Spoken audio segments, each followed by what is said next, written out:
Hey, hello, and welcome to the Walter Schmidt Show here another time. Today with a special guest, as usually, but this man is a little bit different special. His name, Oliver Hoyes. He's an artist, but not just a artist, a very special artist. And I don't want to waste my time because, hello, first of all, Oliver, how are you? Hey Walter, I'm very good. Thank you so much for having me. I'm excited to be here.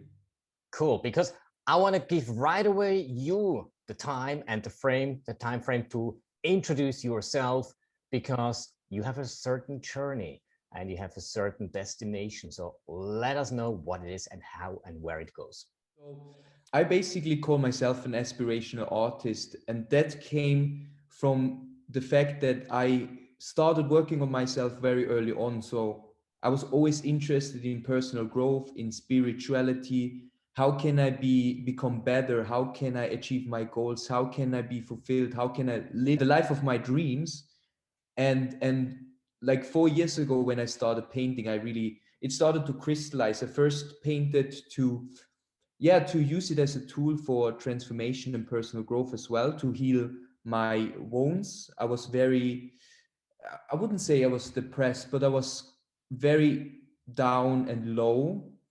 I was sleeping on the floor for a while because I didn't earn any money, and I wanted to always be an entrepreneur, but I wasn't just ready. So I had this quite tough experience, and after that, I was looking for something that that just makes me feel good. That just basically, I was looking for something that gives me purpose again, and that's how I found painting. It came very spontaneous. It came natural. I was not planning on becoming an artist or a painter, but on the same time I was always very creative. So it came very natural, and it started to build up. I started to really heal myself and start to build confidence, and I was also becoming more happy again and found purpose and meaning again. And other than the other things I did, I was always creative, as I said, since a kid. So I was dancing, singing, playing theater. I wanted to become an actor early on. But all of those things, they didn't stay with me. Something wasn't quite right. Also, photography was something I tried. And even though it was creative, it wasn't yet what I was looking for. So Mhm. that was what changed when I started painting, because this was something I just couldn't stop. It was like I just wanted to paint day and night. And that's also what I did. So I really painted day and night and started building up this portfolio in a very short amount of time. And people already started buying in the first year I started, even before I started painting, because I painted actually two paintings, small ones, in my school, and I was around 16 years old back then. And they gave me this wooden pieces with some color because they saw I'm very creative. And back then I didn't really see that yet. So I sold one of those pieces later on, before I even started really my painting journey, Mhm. of course. And this motivated me to, yeah, really consider that and look deeper if this is maybe my mission and my purpose and what I was looking for. And so, yeah, from there on, it just built it up. And in 2020, August 2020, I was able to quit my job, and now I'm doing this full time. Well, just for the record, you live in Switzerland. Mhm. And typically those stories you hear from America, like you have been broke and you couldn't find actual purpose and suddenly it appears and then you figured out you had it before already. But this happens not only in the States, but also in Switzerland. So this is a very good example for also for the listener and viewers that it is not about where you live. It's about who you are and what you do with yourself and your time. And also if you let go your thoughts sometimes and just listen to your heart and your passion. That's what you obviously did. Mhm. And also the journey that you went through. Many times artists, they seem to be like struggling first, pretty much, being hurt somehow, and that somehow ignites a fire somewhere, somewhen, in any regards, to become not only creative, but also to get going the way you really want to go, uh, without any, let's say, interruption or getting interrupted by others because you have found your way to go. Now, by saying that, what was it? What was the most difficult part in this journey in these 4 years that you have really faced on? That's a very good question. So in these 4 years, I would say as an artist, it's usually that we doubt ourselves. So I was doubting myself often. I was doubting my art because for me it comes very natural. For me it comes, I wouldn't say easy, but natural is the right word. It just comes very natural for me. So in the beginning it was hard for me to understand why does this has value for people. And with that I had a lot of self-doubt, and I had moments also where I was thinking about giving up, but there was the other voice that always said no, that this is my thing. It was just, so there was just a lot of doubt and struggle, and also, yeah, the questions if I really can make it, if I can, because there's so many artists out there, and yeah, and I just was never really sure if I can make it. But on one point, it was in 2019, that's when I really started selling my art at higher prices, and people started recognizing my art more. And I guess it just also took some time for people to see that I'm serious, because I basically came out of nothing and said that I'm an artist. I was serious. I knew that this is true, but I guess I needed to prove it to others also with the time that goes by, so people see like I stay there and I'm consistent, and I'm not just somebody that says, I'm an artist, and then the next year I'm something else. So yeah, but this journey basically to also be patient was difficult at times, and this basically started in 2019. It started to become better, but there were still moments of doubt, still moments where I was not really sure if I really can make it, if this is really for me. But as you said, I had this fire in me that was just, it was bigger than the doubts, so I could go through those doubts and just keep going. And every time I saw people, every time I invited people, and every time I showed my art, I also got a very clear feedback that my art is, evokes something in people, that people actually feel something, and it's not a waste of time. There was a big issue as well. Like, before I started making really money with my art, so started to make a living, I was very much also doubting if this is, should I do that, or is this a waste of time? Because I painted a lot, so I started piling up my paintings, and but in the process I also got better. And now looking back, I see that I needed to paint so much in order to get better. And in 4 years, I didn't realize that, but people started telling me that my art got so much better, and people started paying more. And for me, I couldn't really see that, but now I understand, looking back, that this was all part of the process, and everything that happened was perfectly right. What is art for you? Art for me, I mean, art, I was thinking about that a lot, to be honest, because there are so many different, you can describe art in many different ways. But I basically think art is everything that is created. And I mean, let's say it like this, everything can be art, basically, because that's also where a lot of artists get their inspiration from life, from nature, from normal objects. There's even an artist, he got like basketballs and put it in a box filled with some kind, I don't think it's water, it's some kind of liquid. So Mhm. there are three basketballs, and it's art. And even he took a vacuum, and a very old one, and put it in a box, and it is art. So, and for some people this is really confusing, and many people are thinking, yeah, what is art? Is this art? Why is this in a museum? Why is this sold for millions? But I really think it's the imagination. It's how we put things, because as a creative person, you take normal things Mhm. and you create art out of it. So it doesn't need to be complicated. It can be super simple, as for example my paintings, right? This is a monochrome style, which I really love that, and it's very simple. And I'm sure some people doubt if this is really art, because it looks quite simple. It's just one color, but this is what we do. We take like basic things from life and display it into a painting, a sculpture. So in my opinion, art can be everything. Everything that basically also evokes emotions, that Yeah. has an effect on people.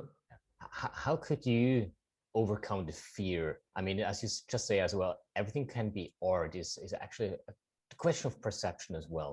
Exactly. But how did you overcome the fear to get going your way and not turning around and going into another direction to, let's call it, take a regular job? But there is something that has hold you back to go backwards. Even though art, as you say as well, there's a lot of competitors. Well, in a way, yes. In another way, no, because if everything is art, it's the question of what kind of clients that you attract.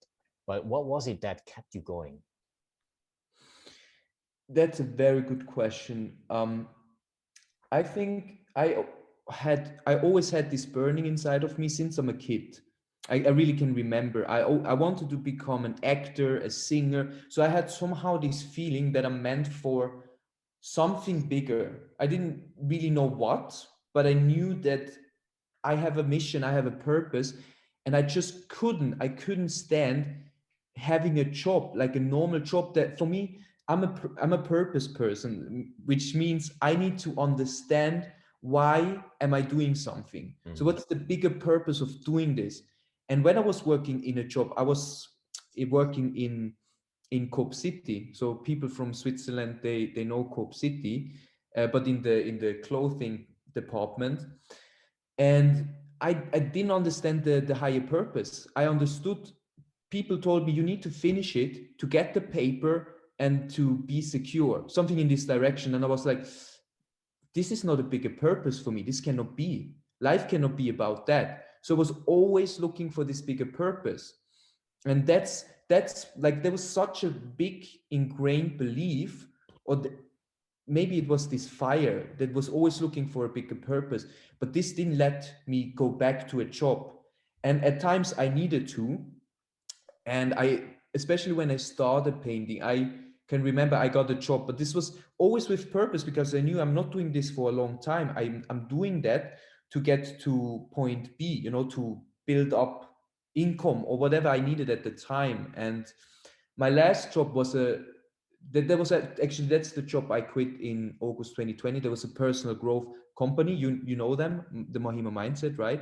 And there was a job with purpose. This was like, I knew why I'm doing this. I knew that I needed to grow as a person, and I wanted to be surrounded by people that think bigger than me. So this was something I did for purpose. But the thought of me, I always had this thought that I know that I want to do my own thing, or that I want to, because I think I'm just made for that. That's the reason. I think I'm an entrepreneur as well. I'm an artist, but also an entrepreneur.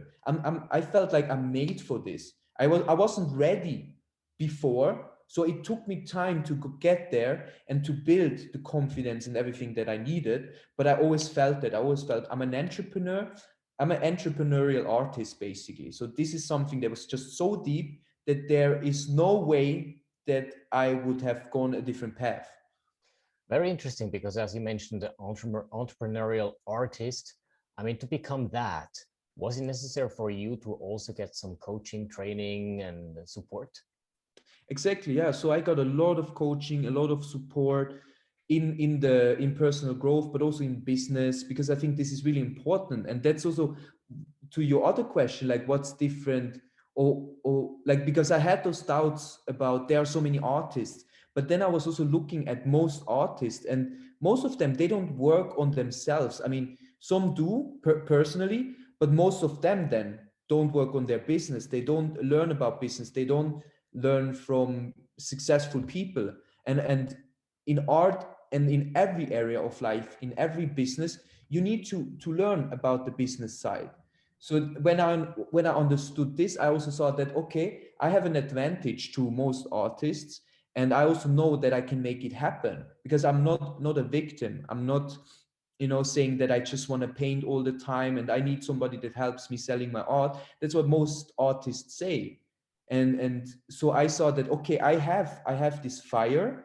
And I also got the knowledge, because I was willing to learn from others, and to invest in myself, and invest in coaching as well. Yeah. So obviously the coaching is a big part as well in the growth process. So how important would you say is coaching in general?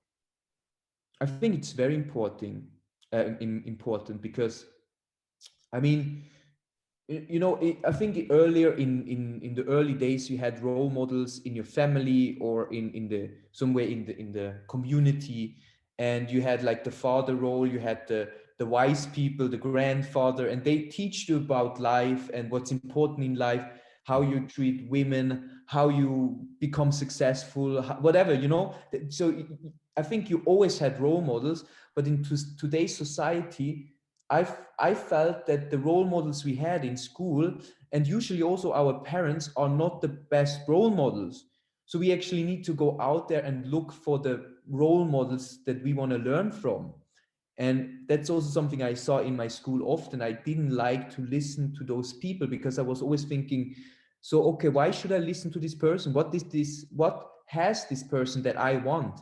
So when you get a coach, you can find the people that have what you want, that achieved what you want to achieve and learn from them. I mean, it's just, I think it's crucial. It's really important. Yeah.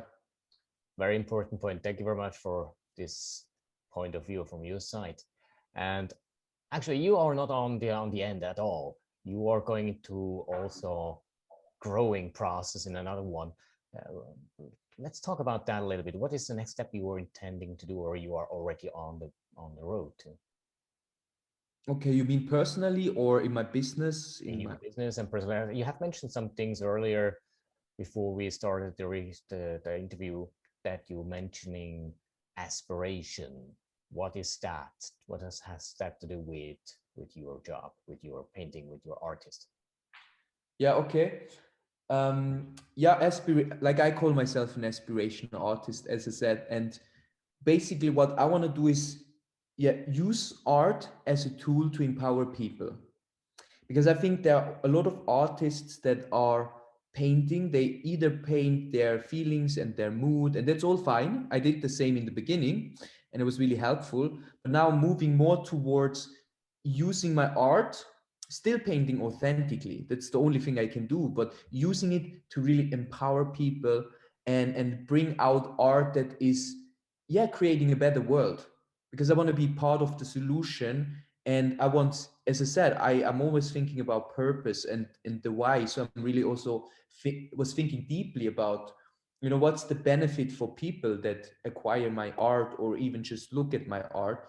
And the first thing is, of course, many, they have an emotional connection, they just feel something. But and on the same point, I also really want to use it to empower people and give like clear, empowering, inspirational messages could that could change something in their life. They could, be like make a click in their mind, and they're like, wow, I was never thinking about that, and suddenly they see their everyday life differently and are happier, or like attract more abundance. Abundance is a big topic for me, and I'm creating more and more abundance paintings in different ways. Like those ones, for example, they're also part of my abundance series. Mm-hmm. And the blue one is the sapphire, and the green one is the emerald. So I want to also help people to attract more abundance, because I think what you surround yourself with in your home is what you see most of the time, especially now during these times. We're all the time at home, and everything you see has kind of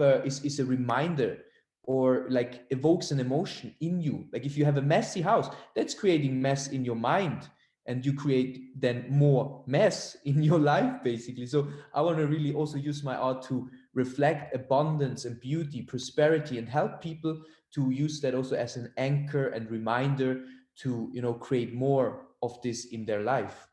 I think it's a very important point. And as you also mentioned, nowadays with the corona situation, there are a lot of people not only stay at home but struggling more and more. So your impact really seems to be a very important one that comes up more and more. So you reach out to more people than ever, most probably in the very near future. And that leads me also to another topic, which is the yachting. As you know, I'm the author of the book on super yacht sales. Clearly, I have seen many yachts and also the inside of yachts. And they're all of them, they have some art hanging around on the walls and everywhere. And I'll see a connection that is most probably very interesting, not only for you, but also for potential buyers and customers from the yachting industry, whether it's for a yacht or for their homes where they live, because they typically don't live on their yachts all the time. But that's something that you also might have an interesting and very important impact into the yachting industry. How familiar are you with the yachting industry up to now?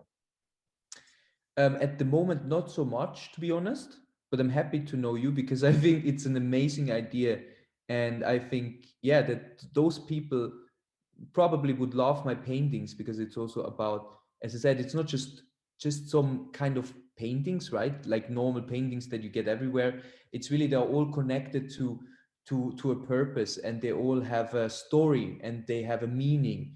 And especially out of my life, what I learned, and I was going, like I was working on myself, so I know how important it is to work hard and what it takes to be successful. And I put that into my paintings, and I want to honor that, and I want to highlight those things with my art. And so it's not, my art is not just about, I don't know, about random things. It's more, yeah, it has meaning, and I want to really inspire people and have people be inspired, motivated, empowered, and excited when they look at my art.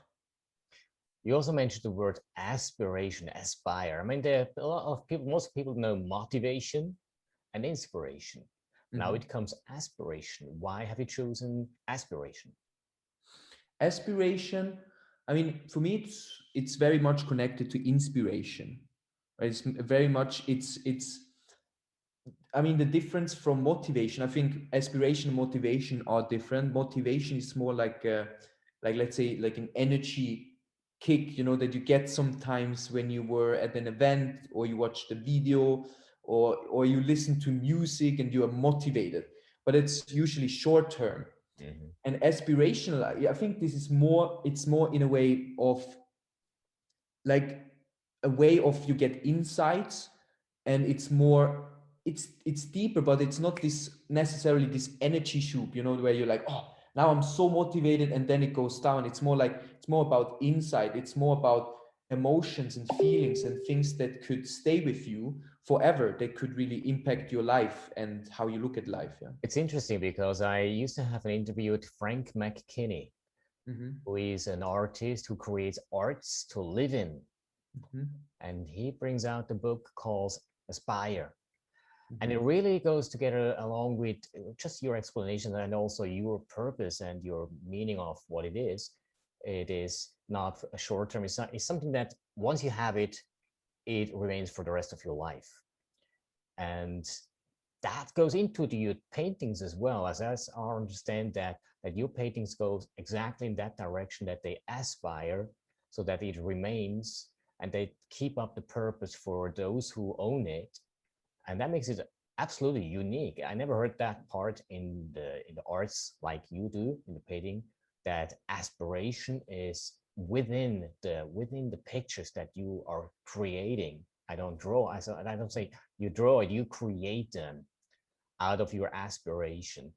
I think for the yachting industry that is very interesting, and absolutely I see there a connection that needs to be done, and for this purpose as well, with the two pictures behind you, with those two explanations you said about those the stones that they are or represent, it is a way to follow up as well, beside all the other things as well. I mean, Switzerland, or it doesn't matter where you are, arts can be sent all over the world. But if someone wants to have something from you, a painting from you, an art from you, how do they find you? The best is to find me on Facebook. And so you find me with Oliver Jan Daniel Hoyas. It's a quite long name, but maybe you can tag me on the video so they can find me easily. Because I would love to talk to you first. I always like to connect to people that are interested in my art, because I want to know more about them. I want to know what they are feeling, what attracted them to my art. And I also want to make sure that my art goes to people that really appreciate it. That's really important for me, right? So I think that's the best. So if Mhm. you just connect to me, and we have a conversation. I would love to know more about you.